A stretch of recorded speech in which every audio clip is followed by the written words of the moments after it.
Hi, my name is AJ Cole, and I'm the punter for the Las Vegas Raiders, and you are now watching Spotlight Raiders Talk. To last with the webs I'm weaving, I could change the past with all I'm achieving. Got my foot on gas, never stop competing. If you break like glass, then this life's gonna eat 'em. Make mistakes real fast, then you learn how to beat 'em. If you take off the cast, you can see all the healing. If the pain's in the past, move on from the grave and put your foot on the gas.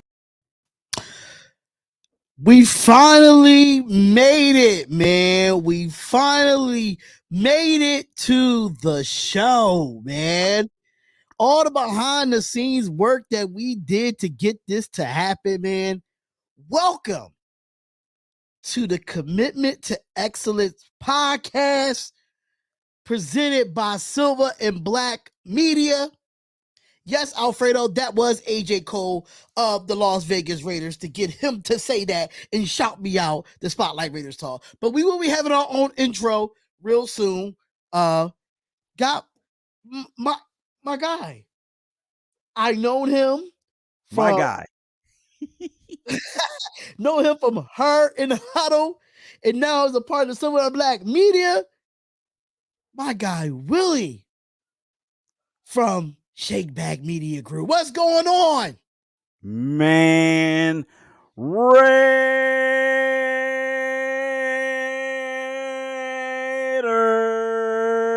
What's up, man? What's going on? Spotlight in the house.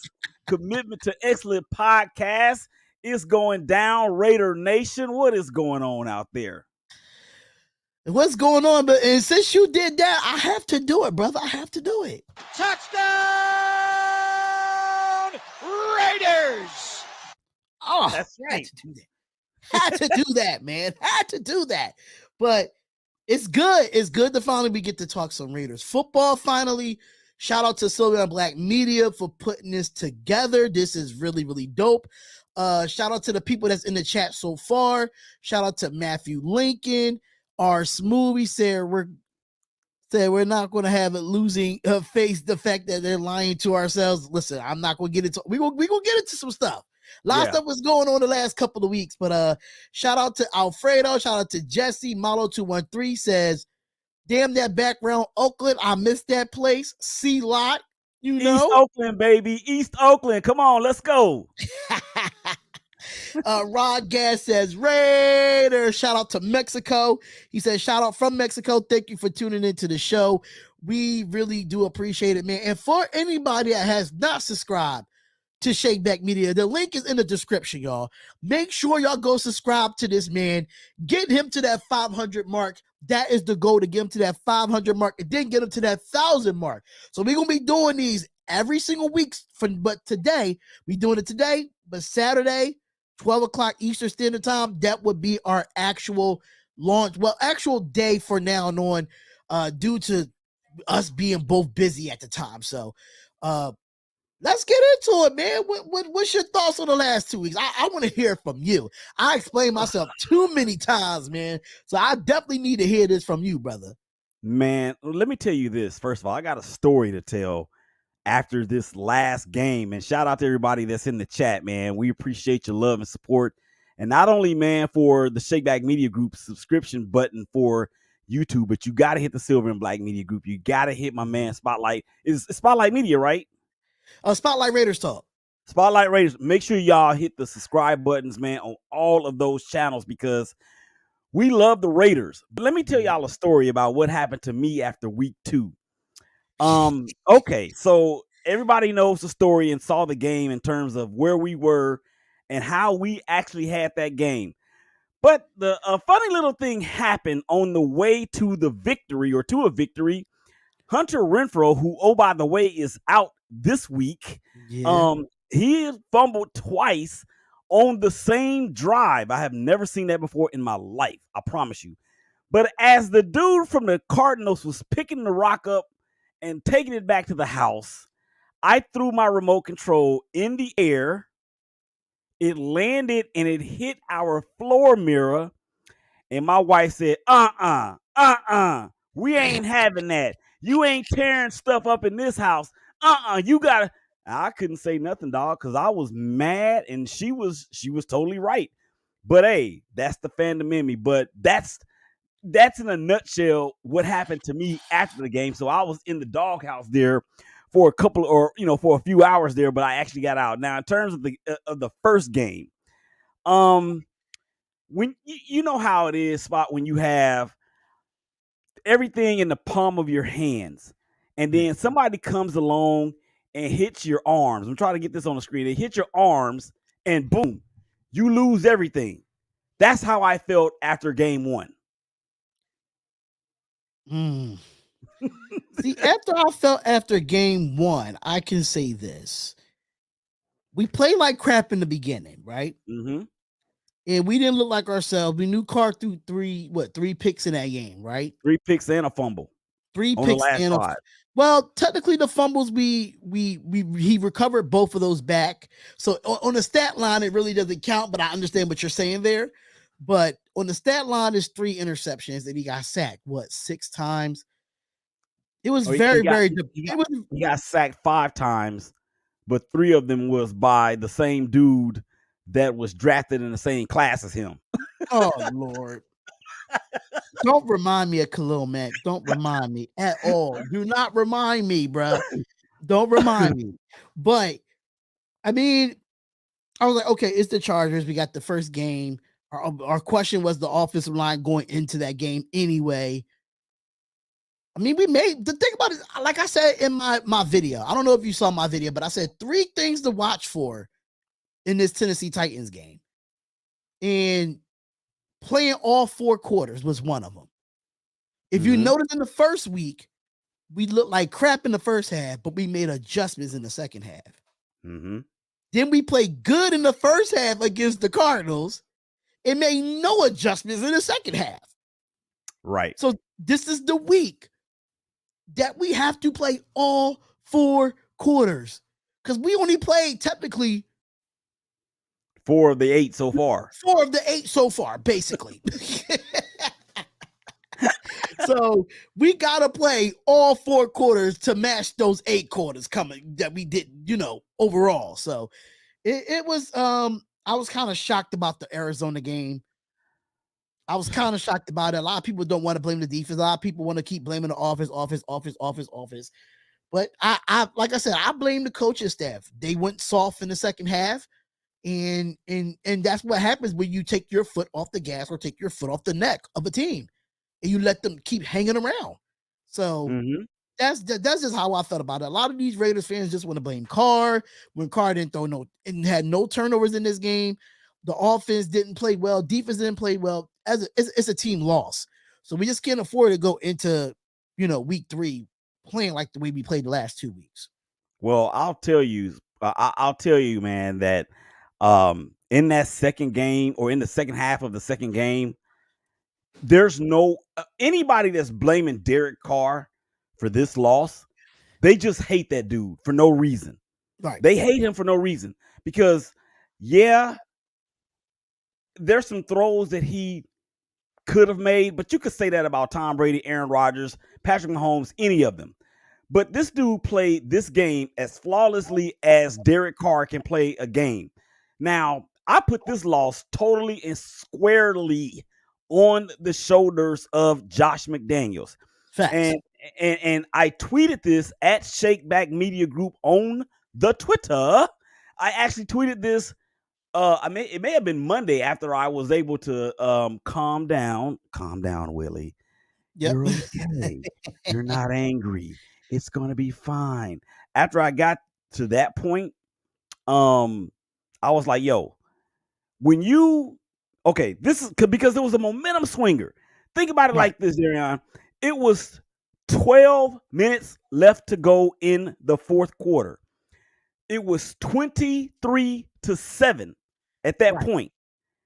We had just stopped the Cardinals deep in our territory on fourth down because of a great hit by, who was it? It wasn't Morick. It was, I can't remember who the defensive back it was that jarred the ball loose from the receipt from Marquise Brown. And then Josh McDaniels doing Josh McDaniels things. Dude, Derek Carr is not Tom Brady. He goes out there and calls 3 pass plays in a row. Right. All of them incomplete. No time off the clock, and you only gained about 4 to 5, maybe 6 yards on that entire drive. That was a momentum swinger, and it put the defense right back on the field after expending all that energy and all of that commitment and all of that everything else that goes into stopping a drive. They put them right back on the field with really no rest. I feel like with Josh McDaniels, what he did in those drives, it was less running and more passing. Like we came out and just pass. Mm-hmm. When Josh Jacobs is averaging almost 5 yards a carry this season so far on an average. Mm-hmm. Even though we had questions about our offensive line, even though we had questions about, how they're going to pass block, how they're going to run block. Right now, the offensive line is playing pretty solid when it comes to the run game. And it looked like Josh Jacobs is being more patient with his offensive line opening up holes for him. So if I am Josh McDaniels, I understand that NFL want to go off analytics and they want to go off, they want to be these superheroes, these supermen. Oh, we just going to take these gutsy plays and go by it. Right. But as me as a former player and a former coach, if it ain't broke, don't fix it. If they can't stop it, keep doing it. It's just simple as that. But I mean, I'm sitting here with only 7,000 subscribers and not making millions of dollars like they are. But it's just simple coming. football. It's coming. You know what I say about the analytics, Darion? You know what I say about the analytics? Can I play this real quick? Please shake your head like this. Go ahead. Yeah, go ahead. This is what I say about the analytics. Big dummy. Oh no, you big dummy. You dummy. That's what I say about the analytics. Oh. Analytics is so dumb, man. It's the dumbest thing that people go by as coaches. It doesn't make any sense, man. Analytics is stupid. It's just a dumb stat to have. Like, just go. Coaches need to go back to going with their instinct. Go with their instinct. Go with their gut. And instead of going off the analytics and going off all these other people that you listening to in your headset, you are the head coach. Forget listening to everybody else. You keep the foot on the neck. In the last 2 weeks, McDaniels kind of abandoned the run in some sorts, but I mean, according to some other stats that I found out, shout out to Raid the Tape. I do got his hat on. Shout out to Raid the Tape and Redemption Brand. He did put on a show on Monday how they actually ran the ball more in the second half than they did in the Chargers game, but so much passing was going on in that second half, it didn't even look like Josh Jacobs touched the ball. But the stats say it. Well, I don't know if it's the stats or if it's the analytical stats, which we obviously know at this point in time that they're two different things. Yeah, they're supposed to point to the same outcome, but they're just two different things. Let me say this about what I did like about us in the Charger game specifically, other than Khalil Mack interchanneling his old Raider self. Other than that, I like the way we did run the ball. I think that the offensive line, and if I'm not mistaken, Colton Miller was out, wasn't he? Or was he in? Oh, Colton Miller played. Okay, he was there, but he is the anchor, right? So here's the thing. Josh McDaniels, he's used to having Tom Brady. We know that. Right. And Tom Terrific is all of that in a bag of chips. That's great. But we have, and somebody says it in the chat, Malo _213 says, with 4 running backs, and we didn't running tired that defense. He's right, because we were actually running the ball effectively with Josh Jacobs, Abdullah, and the other kid, I can't think of his name right now, but particularly with Josh and with Amir. Shout out to Amir. Shout out to Faithful Cuts Barbershop, the dopest barber in the universe, man. He cuts Abdullah and some other players out there in the NFL as well. I got to give my man a shout out. But what I loved about that game is that we were able to show that the questions along the offensive line were somewhat answered. But answers then came back, not because of their performance, but because of the way that Josh McDaniels called the game and going away from the run. Right. And shout out to Snoop Hernandez. He said the Raiders players need to do is show up and do their jobs. And don't get me wrong, we lose Sunday, I'm losing my mind. I think everybody is losing their mind if we lose Sunday. So I think listen, I already got a little bit gray hair going. I think I'll be fully gray by the end of Sunday if we lose. I'm just gonna be honest. I'm gonna be completely honest. In short terms, embarrassing. Jose said absolutely the fourth quarter, 12 minutes left, and we go 3 pass plays in a row. What the F? That is terrible. Shout out to Raider Dangerfield. Salute to you. And just to let y'all know, if y'all have not subscribed to ShakeBack Media Group, make sure y'all do. The link is definitely in the description there. Make sure y'all go and subscribe to Silver and Black Media as well. They are the ones that are presenting this show for us to have this show on all of our platforms here. So all the links are in the description there. R Smooth says we still are definitely not a Super Bowl team, but we damn lucky if we make it to the playoffs. Now, in that situation, I'm just going to say this. I'm not going to say that we are a playoff team right now. I don't think any team in the league right now is a playoff team. The only one team I see is a playoff team right now is the Buffalo Bills. That's the only team out of all 32 teams is the only team that look like they are a playoff team. You might could say the Kansas City Chiefs, but if you look at the last 2 weeks and the way Buffalo dominated some of the best teams in the AFC, the best one of the top running backs in the league is Derrick Henry, number one, and then they beat the Super Bowl champions that night convincingly. I'm sorry, the Bills is the number one team in the league, and everybody else is just up for grabs. Yeah, and I think I would actually put Philly in there too. Now, I know this is a Raider show, but since you brought it up, I'm going to go ahead and speak on it. Okay. I'll put the Eagles in there because right now, Jalen Hurts is showing everybody that it doesn't hurt his team anymore when he throws the ball. The dude is just a flat-out football player. And I'm going to tell you this right now, man. Everybody out there watching, please drop your comments in the or drop your comments in the comment section. Jalen Hurts is going to be an all-pro quarterback by the end of at least his third year. He is that dude. And what I love about Jalen Hurts the most is that everybody in the world is counting him out. Everybody is. And we know that the Philadelphia Eagles have multiple first-round draft picks in the coming years. And this quarterback class is coming out in 2022 or 23 rather. It's just simply ridiculous. So shout out to the Bills and the Eagles. And in terms of what who was it that said we were not a playoff team right now? And you Smooth R on their comment.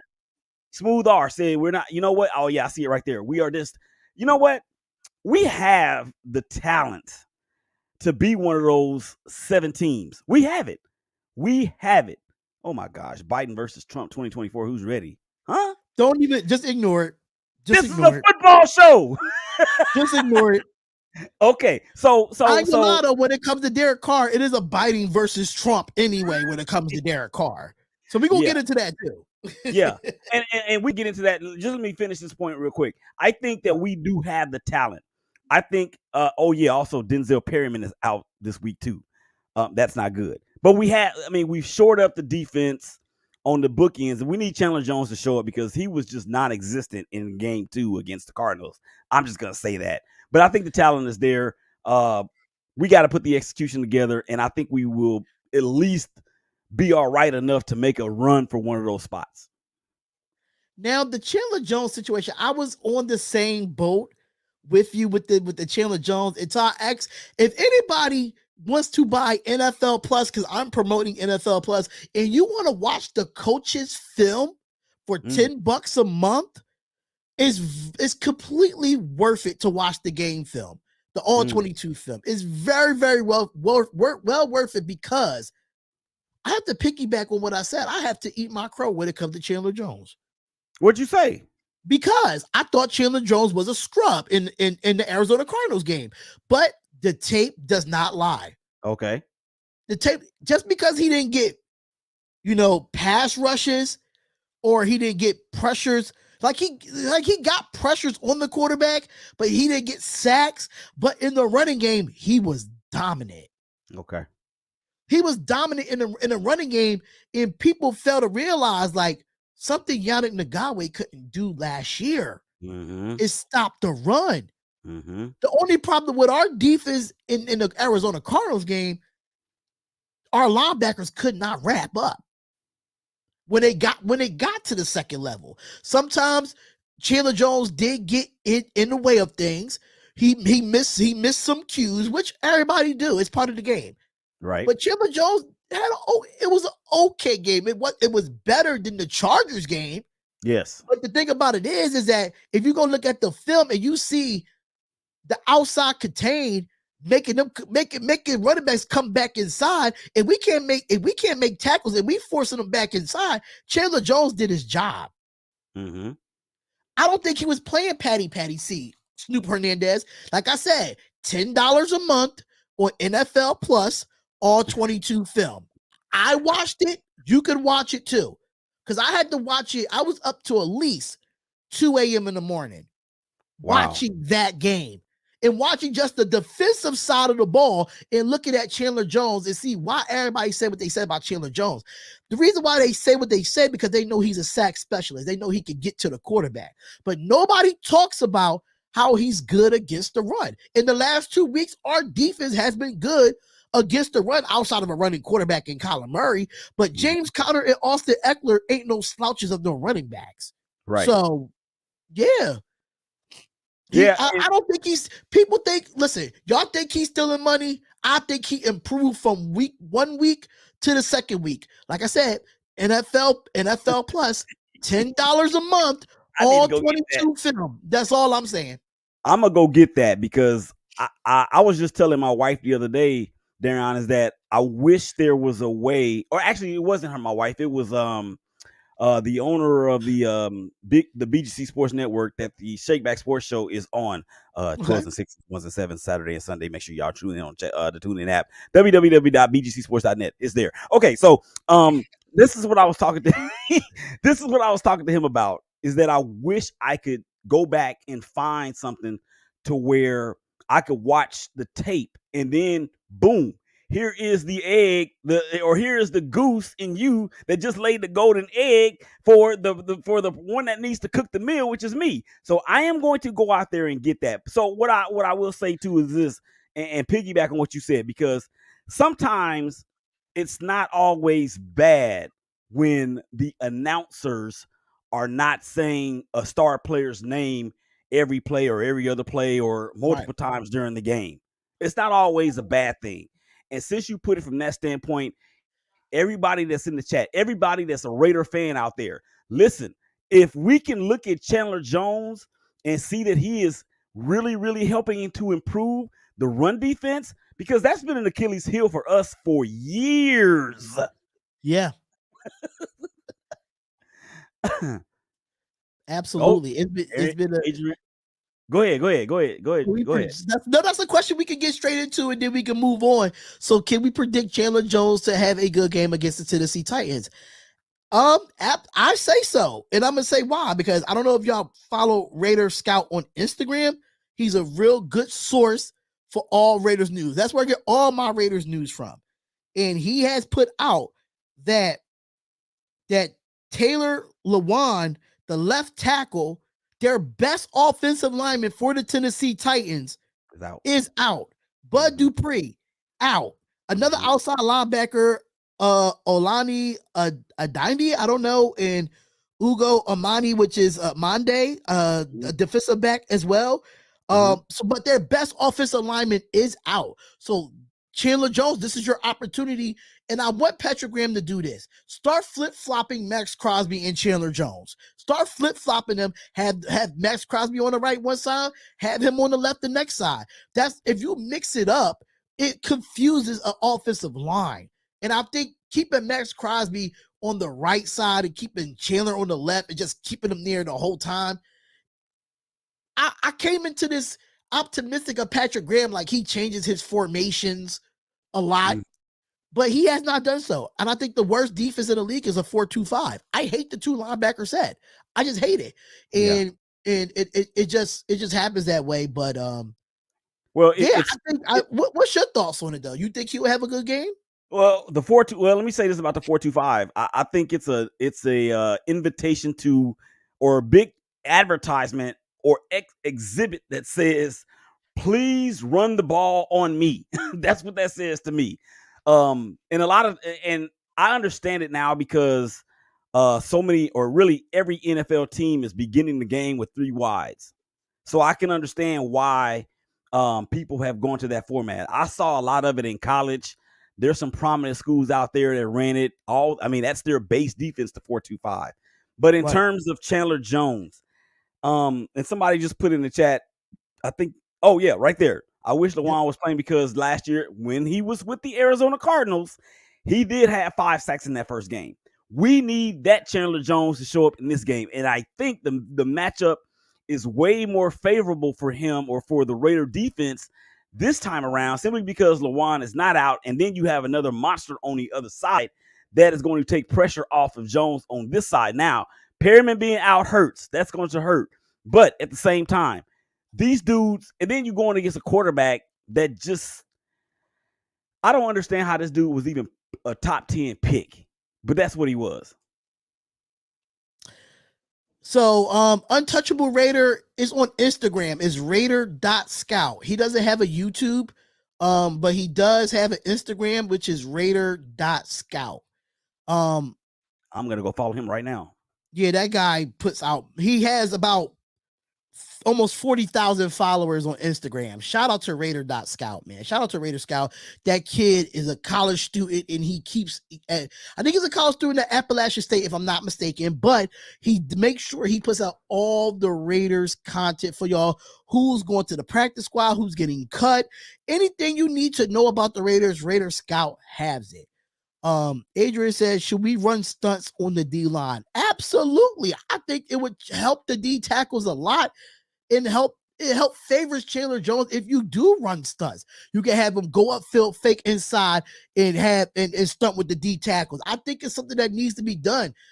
As a defense, you got to be creative on the defensive side of the ball. You got to learn how to confuse offenses, and offenses got to play that chess game with the defense. So we got to be a little bit more creative on the defensive side of the ball, especially with the D line. I think our defensive tackles is where our weakness is at this point, as far as getting a pass rush. But I know we got some young guys that's probably going to come in soon. But hey, you just never know with that.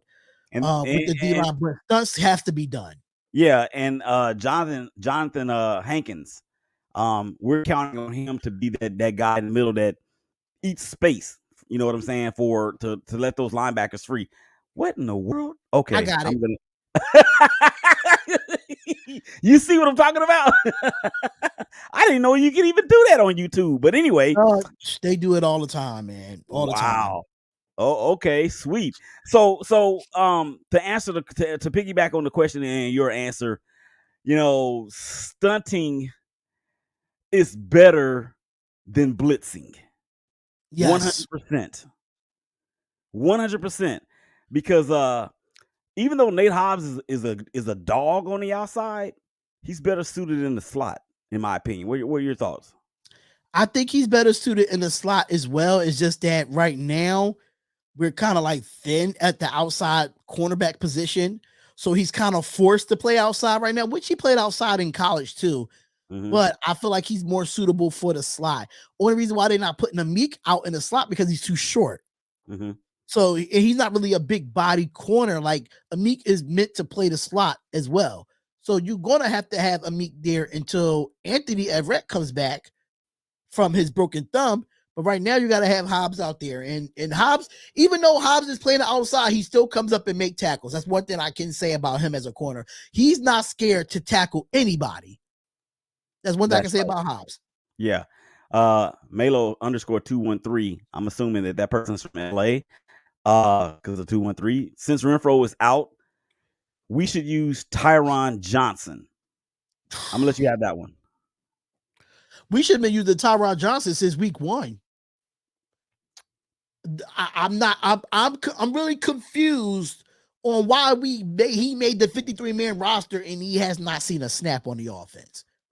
This guy had a great preseason, in my opinion. Mm-hmm. And now, last week, we even moved Keelan Cole from the practice squad. Shout out to the Raider room by saying that it's probably Keelan. But Tyrod Johnson got to be used some way, somehow in this offense, knowing that Renfro is going to be out this week. You got to use Keelan Cole and Tyrod Johnson. You got to use both of them in the slot. And there's no way, I don't understand how Keelan Cole's on a practice squad. And yeah, that's another story for another time. But these guys got to be utilized. I mean, understand you got Devontae Adams, but you don't want 20 targets to him, and then everybody's complaining about, oh, he's the only one, Carr's the only one throwing to. So yeah, that's another story for another time as well. Well, so, I actually was going to ask you about that. Yeah. But okay. Right. So we're gonna roll right into that. But yes, we definitely need Tyrod Johnson to play. We definitely need Keelan Cole to get some targets as well. But going into that Devontae Adams thing, yes, he got targeted 17 times against the Chargers. And everybody had an issue with Derek Carr throwing it to him 17 times. And then now, Devontae Adams had 2 catches in the Arizona game, but targeted 7 times. But Renfro was targeted 10 times and had 8 catches. And I think Waller had 8 targets for like 7 catches or something of that nature. Mm-hmm. And then you had another receiver that had multiple targets and catches. So when he spreads the ball around, oh, we're not going to Devontae Adams. But if we target Devontae Adams almost 20 times, oh, we're not spreading the ball around. Make it make sense. Or then you'll have, well, we're not running the ball enough. But my thing is this, though, like, we have all these weapons, right? There's going to be some weeks, and we have to realize this. It's going to be some weeks that Devontae Adams is not going to get 17 targets every week. It's just not going to happen. And people gotta realize that. Like, Waller's the top 5 tight end in the league. Devontae Adams is probably the top receiver in the league, and you got one of the best slot receivers in the league in Hunter Renfro. Wait a minute, is that the real Russell Westbrook this time in? Is that the real Russell Westbrook? Probably not. You know they make these fake pages, man. You know they make these fake pages. Come on now. Yeah. I hear you, man. And I think outside, I mean, Devontae is Devontae. Right. Hunter just kind of burst on the scene. And to me, and this is the reason why I need to get that. I need you to text that to me so I don't forget the film thingy. I actually need you to text it to me so I can have it on my phone. Yeah, do you have the NFL app? I don't have the NFL app. So download the NFL app, and then at the bottom it says NFL Plus, and you could just subscribe through your phone. Okay, well then I'll do that, because what I was telling the same person this, Big Day, shout out to Big Day, dopest engineer on the globe. I was like, yo, it seems like every time somebody is on the line and they come off the line, it looks like their separation is there and they're almost immediately open. But then, you know, the camera, of course, is going to follow the ball. So I'm not seeing what's going on after they showing the entire field with the receivers getting the release. They go right to the quarterback, to the running back, or whoever. So this is the reason why I need to get that app, because I need to see what the heck is going on downfield. I think Carr needs to ride the hot hand when it comes to passing. There's going to be some games everyone isn't going to get the ball. Facts. And that's exactly right. That's what happened last week with Devontae Adams. Sometimes Devontae Adams might not be the hot hand. For real, the hot hand was kind of like Waller and Hunter Renfro in that game until Renfro, you know, the 2 fumbles. But if you look at the stat sheet, it was balanced out. I mean, even though Devontae Adams had 7 targets, but he only had 2 catches, but he was targeted 7 times. But people don't want to talk about that. They make it seem like just because he had 2 catches, oh, he wasn't throwing to him as much. No, that's not the case. He threw it 7 times. Waller had what, 8 targets and Renfro had 10. I mean, that's kind of like a balance in some instance, when it comes to the receiver position. And then on top of that, that same number is going to differentiate from person or from player or receiver to receiver every week simply because of what the defense is showing us. And Right. it's easy for a lot of us to get caught up in numbers and the stats. Well, he only had 2 catches, but how did he affect the game? I mean, did he draw double and triple coverage? Did he do when doing it? Did that open up the middle for Waller and for Renfro to really get their shine on, get their swerve on, like what's really is expected? Not to say that Devontae Adams was brought here strictly as a decoy. However, that is going to be part of what he does well for us because you have to pay that attention to him. Facts. 100%. Listen, you're talking like me, and people and how I say it, the people think I'm crazy when the way I say it. But the way you just put it, you put it in the best way possible for the Raider Nation could understand. Yeah, I mean, I understand that we as Raider fans are hungry. I mean, last year was basically an anomaly.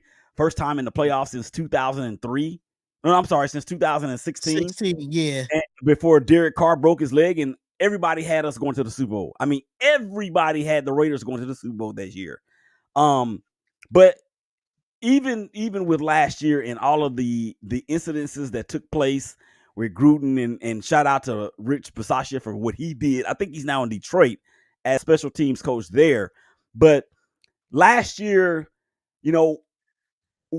our point differential was like 7. So usually when you see a team that has a point differential of about 7, then their record usually is about 8-9, maybe 7-10, somewhere in that neighborhood. But for the Raiders, and that's why I don't want people, look, Raider Nation, Darion and I are here to talk you off the ledge as we talk ourselves off the ledge. Simply because look at what we just went through a year ago, okay? Yeah, we didn't start off the season 0-2, but we won 5 in a row and then won a gut-wrenching, highly emotion-filled game that was like a playoff game to get into the playoffs. It's going to be okay. New coach, new system. They're still working out the kinks. The talent is there. Josh McDaniels is one of the best play callers in all of football. It's going to come. So let's not jump off the ledge just yet because of what we've seen from this team. And it's been led by, for all you haters out there, Derek Carr. And speaking of Derek Carr, the media is like putting this pressure on him. We are putting pressure on him. But I understand this is a quarterback-driven league, y'all. I could completely understand that. And I know he played like crap in the second half against the Cardinals. I know he played like crap in the Chargers game. But these are the type of games that quarterbacks have in this league. Joe Burrow had it for the last 2 weeks. And, he's 0-2 as well. I mean, he took his team to the Super Bowl last year, but people want to bring that up. Oh, he took his team to the Super Bowl last year. I don't like one thing about me, and people need to fail to realize that I don't care about what you did last year. If a new season happened and it kicked off, that season's behind me. Right. So people bringing up, oh, Joe Burrow did this last year, but he had a worse game than Carr, and y'all was down Carr's throats. Derek Carr was all over TV, but nobody was talking about Joe Burrow. When Joe Burrow sacked, 9 times and had 4 picks, and one of them was for a pick 6? Yeah, his first pass of the year was a return for a pick 6. Yeah. So, and Dominique Fowler, and I'm gonna ask, with all due respect, why do we always have to be patient with when other teams have new players and new systems and they can win quickly? You name who? My other thing is this. You tell me a quarterback right now in the league that has 6 coaches in 9 years. I wait. Me too. I'll wait. And then if you think about it, new coaches, new system, but new organization. Mark Davis didn't know what he was doing. I thought it was terrible when he did the John Gruden hire. It was terrible. I hated it. Mm-hmm.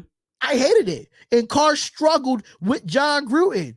Carr struggled with everything that went on, and he still doesn't do enough for y'all. And I'm lost from that. But you got to think about it. Mark Davis wiped out everything this offseason, from president to coaching to personnel. He wiped out this whole team from top to bottom. He did that. So you name me a quarterback right now that's in this league that has 6 quarterbacks in 9 years. Six. Only one I could probably say is Matthew Stafford. That's the only one that I can really think of. And then what happened when he got with the... Go ahead. But at the same time, Matthew Stafford went to a team that was already put together. Yep, that's what I was in Los Angeles and the Rams. He went to a team that was already put together. So, with that being said, that coaching staff been there. Even when Jared Goff was there, they drafted together. They communicated together with their GM. Well, Ryan Fitzpatrick was not successful at all in his career. I mean, he just went to he was on almost all 32 teams with Ryan Fitzpatrick. I think he was on all 32 teams, and besides the Raiders. Yeah, besides the Raiders, and well, there may be a bit of a stretch, but what we're saying, Greg, and thank you for your comment. Ryan Fitzpatrick, you cannot put Derek Carr in the same category as Ryan Fitzpatrick.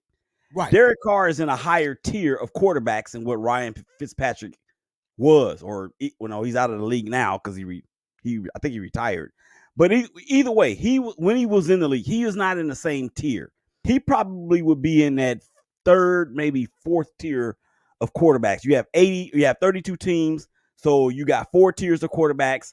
I probably would put Ryan Fitzpatrick in the middle to bottom third of that tier, whereas Derek Carr is one of the top 16 quarterbacks in the NFL. And the thing about it is they saying that Derek Carr's not successful either. But look at the teams that Carr had and look at the teams Ryan Fitzpatrick had. Ryan Fitzpatrick lost his job many a times due to the way he played. Now, the problem with Derek Carr is that he never had a real true weapons, a supporting cast that he has now in the 9 years. You can say the best receiving core that Derek Carr ever had in his career was Michael Crabtree and Amari Cooper with Jared Cook. That was the best weapons that he had, and that was in 2016. So the year he was going to win the MVP. Year that we were supposed to win the Super Bowl. Thank you, Donald Penn, for not blocking Trent Cole on that play. Thank you so much, Donald Penn. But at the end of the day, we want to go out and look for quarterbacks. And I'm gonna take this shot because it's people been talking about it. Oh, it's time to go get a quarterback next year in the draft. The Bryce Youngs of the world, the CJ Strouds of the world. I could completely understand their talent, but you just said Ohio State and you just said Alabama. It's only 3 Alabama quarterbacks that's in the league that's actually starting: Mac Jones, Jalen Hurts, and Tua. Before that, you could not name an Alabama quarterback that was successful. You Kenny name me, huh? Kenny Stabler. Right. And then on top of that, when it comes to Ohio State, when is the last good quarterback out of Ohio State? Well, I mean, God bless his soul, Dwayne Haskins. But, outside of that, I mean, you really didn't have no good quarterbacks come out of Ohio State either. So now we're looking forward to getting rid of Carr to draft quarterbacks where colleges is dominant. They dominate in the college world, but they're not dominant. They're not good in the NFL. It don't convert over, Yeah, and then to make that point even further, if we're in the running for that type of a quarterback, that means that we're finishing in the bottom third of the league as far as our standings go. That means we're finishing, 3-14 or something like that. And so to make that statement to say that we should wait and get one of those quarterbacks, well, do we really want to do that with this team that we just signed, Chandler Jones, Derek Carr, Max Crosby, Devontae Adams, they all got extensions. We don't want to do that with this team. And you're talking about next year. I get it. But we're talking about now. This team has the talent to compete now. And it is more other issues than just Derek Carr. Like, we still shuffling an offensive line. And Dominique 5, you said you talking about this year. We're only 2 weeks out of a 17-game, 18-game season. We're only 2 weeks. It's not, and people want to pull up that stat. Oh, it's only been 11% teams that go 0-2 that doesn't make the playoffs. It's been plenty of teams in history, not just in the last 3 years, in history that started 0-2 and made the playoffs. If you want to go back, I could go back to those 90s Cowboys, those 90s Jets. I could go to the 2007 Giants that started 0-2. They we won can a go Super back Bowl. to them New England Patriots teams that went 0-2. Yeah, I think that's a hot button. That is a hot button, and I think it's meant for people that didn't believe in the Cincinnati Bengals. So when a Super Bowl runner-up goes 0-2 to begin the next year, for those people that didn't believe in them in the beginning, this is for them to pounce on. See, I told you. And the Raiders, we know the Raiders are the same way. Right. Come on, y'all. Come on. So I'm like this. And I'm going to go back to what I had and what I've seen from our team in these 2 games. Like you said in the beginning, Darion, it's 8 quarters. We've only played 4 of them, basically. So we've only played really half the season thus far. We've only played half the season, and we're 0-2. We should be 0-1 if that's the case. But all jokes aside, what we have seen is a defense that appears that's going to be very much improved. Now, Kyler Murray he's just a different person. You're not going to face a Kyler Murray every Sunday. You know, you're not going to face a quarterback that's going to be able to run around 45, 50 yards, just get 3 and get out of the grasp of one of the best pass rushers in the league. That's not going to happen every week. So there's a lot of intangibles or outliers that we've seen, right?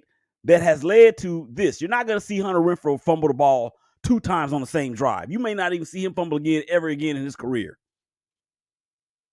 Right. He said, no, I get that, bro, but I'm just saying other teams have new systems and players are winning now. And I know it's early, but we still are in a division where we can't be patient before we look up. Will be week 15. Now, I don't know what other teams that have new systems right now. I mean, you have Miami Dolphins. The Miami Dolphins, yeah. I mean, but if you look at the first 2, I mean, they played a Baltimore Ravens team that their defense is declining. Lamar Jackson is still playing on a rookie contract that he's not satisfied with. And then if you look at the game before, they played a New England Patriots. Well, they played New England Patriots the first week. Mm-hmm. And they never win in Miami in September. Right. I'm not a big fan of New England in the first week against Miami. I always pick Miami to win that first game. The Giants. Okay, the Giants got lucky with the Tennessee game. I just listen. They got lucky with the Tennessee game. Saquon Barkley just made a play. That's just what that was. Because that play was blown up from the rip. It was just Saquon Barkley made a play. Second week, who they play? The Carolina Panthers. Not a great football team. Yeah, they played the Panthers in the second. We're going back to the first week, Darion, against the Titans, right? I mean, the Titans are not the Titans that was the number 1 seed in the AFC last year. There is no AJ Brown. They got Robert Woods coming off of a major injury. They got what is his name? Traylon Burks. Traylon Burks. Traylon Burks is the rookie wide receiver to replace AJ Brown. Their offensive line is aging. They lost one of the biggest pieces on their defense in training camp. this is not the same number 1 seeded AFC team from last year. This is not them. Facts. So Absolutely. to say to so I wouldn't really just say that it was luck. I mean, they were in the game up until that point for a reason. And I say it was luck, Willie, because the Titans did what we did against the Cardinals. They had a big lead. Mm-hmm. And they took the foot off the gas. But if you look at the last play in overtime, that shovel pass to Saquon Barkley was blown up. Yeah, it Saquon was. Barkley just made a play. And that was on a 4th down. So that's all the Titans need to do is stop Saquon. That's why I said it was luck. Yeah, that actually, Darion, was a 2-point conversion to win the game. Because remember, they tied it. Yeah, remember they tied it, and they were like, nah, man, we about to go for the win. Let's get the dub and get out of here. And like you said, Saquon, ladies and gentlemen, can we say he's back? Yes. Yes. Can we say that young man is back? I'm actually rooting for the Giants. And I'm rooting for the Giants, particularly against the Cowboys on Monday night. Now, for everybody out there, let me just tell y'all the backstory. We got about 8 minutes left to go on the show. Yeah, 8 minutes left. Backstory. Real quick backstory, right? I'm based in Dallas, okay? I hate the Dallas Cowboys fans. There are a lot of players on that team that I am fans of. There are a few players on that team that I've actually interviewed, okay? But I hate the Dallas Cowboys because of their fans. Dallas Cowboys, and particularly those in the Dallas-Fort Worth Metroplex, they can they can lose the last game of the year, not make the playoffs, and Monday morning, while everybody else is firing their coaches, the Cowboy fans are saying they're going to go to the Super Bowl. And Stephen A. talked about it a lot, but I have actually witnessed it, bro. I mean, people that I have in my contacts will be like, yo, you know we're going to Super Bowl, right? I'm like, huh?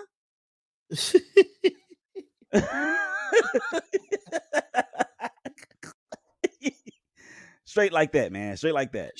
Straight like that. And Dominique Five, I understand your concern, man. I just really do. As a Raiders fan, I understand your concern.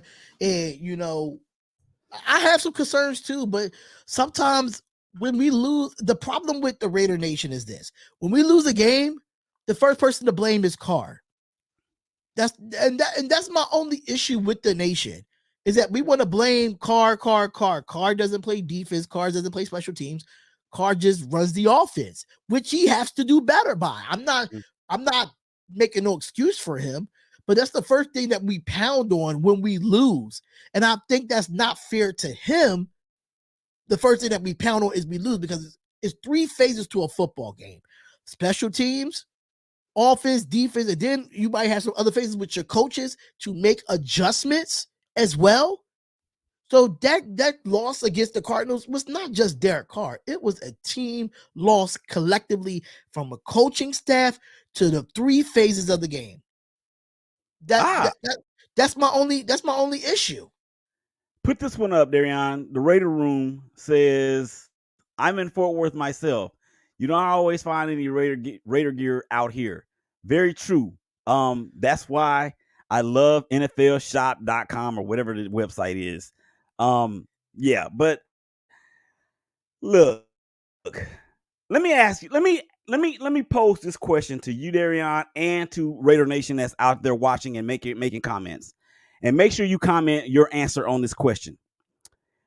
The Derek Carr that we saw against the Arizona Cardinals, is that Derek Carr good enough to get this team to 10 wins? That Derek Carr that we saw against I think Derek Carr could be better than that. Second half and all.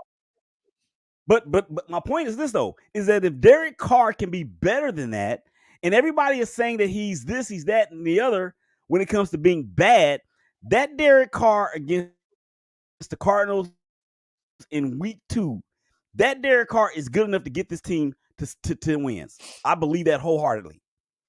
So if that's the baseline of him playing that good or that well consistently with the idea that he will continue to elevate throughout the season, he may have a hiccup or two there, but if he plays like he did against the Cardinals, that type of play throughout the rest of the year, we will get to the playoffs. 10 wins, easy. And you heard it here first. But I just want to throw my situation out there because Raider Room said that they don't get no Raiders gear out here. Well, Spotlight Raiders Talk has partnered up with Fanatics, just let you know. So Wow. if you do want to get anything from Fanatics right now, I am putting that link in the chat as we speak. For every part of our YouTube is going to get it, or Facebook. You could put that link in there. Matter of fact, let me fix that up. Let me fix that up. Yeah, you go ahead and do that, and I'll keep speaking on what we were just saying about Derek Carr and being that Derek Carr, because I saw, I think it was 631 ENT says yes, the first quarter Derek Carr. Well, Derek Carr, he played. There you go. There it is out there, y'all. Y'all see it? Okay, so Derek Carr played. He played. If you want to get all your Raiders well gear. Oh, you said. I'm sorry. Go ahead. No, I was just saying that Derek Carr played well enough for us to win the game. That loss is not on Derek Carr. Not one iota. It can't be. You can't put that loss on him. Facts. And just to let y'all know, fanatics.com right now is 25% off with the user code LOOP. So I put the link in there for y'all to get your Raiders gear from that link on Fanatics. I have partnered with Fanatics, and hopefully so we could get Silver and Black Media, get a partnership with Fanatics as well. So make sure y'all go check that out, man. Get your Raiders gear. And the ShakeBack Media Group. ShakeBack Media Group. Huh? I said, and the ShakeBack Media Group. Let's go. Yes, of course. In the ShakeBack Media Group. I mean, I'm gonna show you how to get. I'm gonna show you how to get the partnership, bro. I'm gonna show you how to get the partnership. It's pretty dope. It's pretty dope. Malo213 says, yes, when the O-line was giving him time, they played to develop in Carr I trust. Facts. Offensive line plays a big part in a quarterback. You know, if you don't have an offensive line, then you don't have nothing. Even though that Joe Burrow did it last year, but hey, it was going to come back to haunt him in the Super Bowl, and it did. It did. So we just got to play better. The Raiders just traded for an offensive lineman from the Patriots. Let's hope it doesn't end up like the other dude that we got who didn't want to be there. And I think that was because of Gruden and Mayock. Facts. What's going on, Raider Critique? What's going on, brother? What's going on? Shout out to my brother Raider Critique, man. Definitely hit me up. We haven't talked in a little bit, so we got to get back on things, brother. One of the OGs, of YouTube. Shout out to Raider Critique, part of, my guy Mikey Raider and everything of that nature, part of the OGs of YouTube when it comes to Raider content. Shout out to my boy Raider Critique. And he says, look at what's happening with Joe Burrow now, though. Exactly. We talked about that in the beginning. You're 100% correct. Yep. This is why me and Raider Critique is here. Yeah. And how many sacks did the Steelers get? Well, they turned Joe Burrow over 4 times. And I mean, they may not have gotten the number of sacks like what the Chargers did to us in game 1, but that dude is starting to see ghosts. I don't care what anybody says. He's starting to see ghosts. You got people out here. Yeah. He said you got 2 people out here giving draft options after 2 games. Laughing my ass off. I'm not gonna get into it because it wasn't live earlier. Listen, whatever they doing over there is what they doing over there. I'm not giving no draft options of a quarterback after 2 weeks. I'm just not. Not. No, not even after 3 weeks. But we got this game coming up though. Man. We definitely have to do a show. We gotta bring you on to the Commitment to Exit podcast, bro. Bring you on as a guest to talk some Raiders football, man. I would love to do that. Just gotta let me know your time. I know you be working, you got your kids and stuff, so we'll definitely figure it out. Malo says, shout out to your co-host. I mean, we not co-hosts over here. We both hosting this, man. Ain't no hosted co-host. We just host this over here. That's what we doing over here. But I appreciate that. I appreciate that. Go and make sure that you hit the subscribe button for ShakeBack Media Group, man. We need it. And time flies when you're having fun. Yes, absolutely. So I just want to get into the last bit of these comments here. Thoughts on Leatherwood? Scrub. That's my thought. Yeah, he's with the Bears, so we don't care. the scrub. I said it. I mean, if anybody want to go back through my YouTube channel, when I did the reaction that we got Alex Leatherwood, I told you at number 17 he was a reach. I said it. And people got on me, oh, give this man time to develop. Da da da da da. Yeah, okay. Yeah, cool. All right, whatever. Huh. So did the Bengals play good and win despite Joe Burrow playing last year? Well, Joe Burrow was a beast. He was good last year with the offensive line, but it just caught up to him. It bit him in the behind once it got exploited more and more and more. So well, and it didn't hurt the fact that they were playing against Ryan Tannehill. So whatever. Right. And Dominique Fox said, how often will you guys do shows together? Every Saturday, 12 p.m. Eastern Standard Time, 11 a.m. Central Time for him. We're just doing it tonight because I know he's out of town. He's going out of town and he's got stuff to do. And knowing me, knowing that I'm still running the Spotlight Sports Network and having this channel and doing my preview shows on Fridays, Saturday is the best day to do it at 12 p.m. Eastern Standard Time, 11 a.m. Central Time, and I think it's 9 a.m. West Coast time, if I'm not mistaken. Yeah, 12 p.m. Eastern Time, 9 a.m. in LA, California, Vegas, Oakland, the entire West Coast. And Marcus Webb said, Spotlight 8. I don't know if you ever heard of that? The What's baby that? Trent Brown thing, the story about it. Everybody says that I resemble Trent Brown. Everybody say I resemble Trent Brown, and I really don't. But I made a T-shirt with me having a Raiders jersey on, and it was actually a baby, and it said "Baby Trent Brown." Well, hey, that marketing genius. Oh man, them t-shirts went crazy when I did that. So, Steelers got to Joe 7 times. All right. So, any final words? Oh darn. Number 1, why did you time me out? Why did I do that? Because you was talking about EDP 445. We don't talk about that guy on my channel or any channel.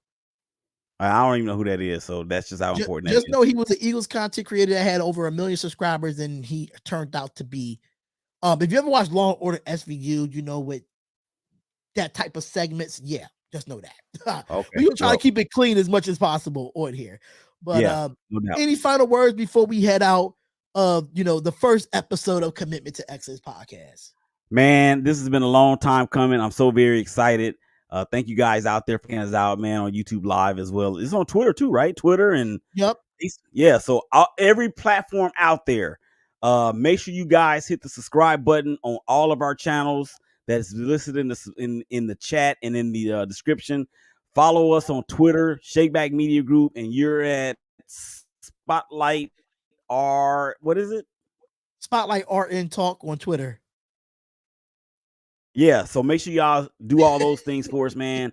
We appreciate it. We're gonna keep bringing out the dope content out here on these airwaves. Absolutely, man. So make sure y'all go check out all of our platforms, ShakeBack Media Group on all social media platforms. All the links are in the description. Same thing for me, Instagram, Twitter. Y'all see it all the time. But just to let y'all know, at 7:30 Eastern Standard Time, which is an hour and a half, less than an hour and a half from now, I will be having Titans 2. I think I forgot his name. Jesus Christ. See, I have so much going on at the time. I'm sorry.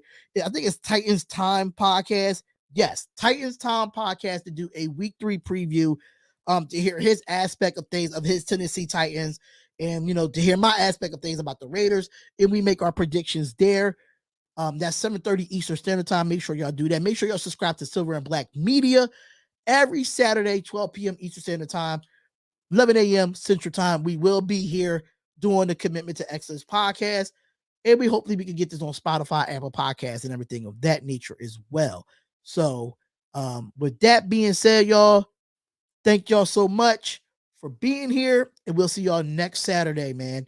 Have a blessed night. Go Raiders. Touchdown Raiders! Hi, my name is AJ Cole, and I'm the punter for the Las Vegas Raiders, and you are now watching Spotlight Raiders Talk. To last with the webs I'm weaving, I could change the past with all I'm achieving. Got my foot on gas, never stop competing. If you break like glass, then this life's gonna eat 'em. Make mistakes real fast, then you learn how to beat 'em. If you take off the cast, you can see all the healing. If the pain's in the past, move on from